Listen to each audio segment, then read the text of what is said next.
So front end developer అవ్వాలనుకుంటున్నావా? So 2004లో ఎలా స్టార్ట్ చేయాలో నేను ప్రాపర్గా రోడ్ మ్యాప్ చెప్తా. హాయ్ ఫ్రెండ్స్, ఈరోజు మన 100 days 100 videos ఛాలెంజ్లో డే 1. First basics. ముందుగా HTML CSS జావాస్క్రిప్ట్ ప్రాపర్గా నేర్చుకో. నేను కూడా ఇలానే స్టార్ట్ చేశాను.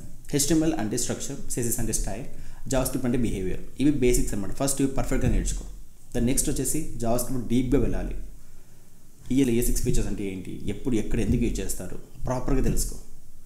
Then async and await, promises and callbacks లాంటి కాన్సెప్ట్ ప్రాపర్గా నేర్చుకో. అప్పుడే కోడింగ్ అనేది ఈజీగా అవుతుంది. ఇక్కడ చాలామంది కన్ఫ్యూజ్ అవుతారు, రియాక్ట్ జేఎస్ అంటే ఏదో డిఫరెంట్ లాంగ్వేజ్ అని. అది కంప్లీట్లీ రాంగ్. ఇది జస్ట్ జావాస్క్రిప్ట్ ఎక్స్టెన్షన్ మాత్రమే. ఒకవేళ ఇంట్రెస్ట్ ఉంటే యాంగులర్, Vue.js లాంటి ఫ్రేమ్వర్క్స్ యూజ్ చేయడం స్టార్ట్ చేయు. సో నేను రియాక్ట్ జేఎస్ ప్రిఫర్ చేస్తాను, అంటే ఈజీగా ఉంటుంది. సో అలానే హై డిమాండ్.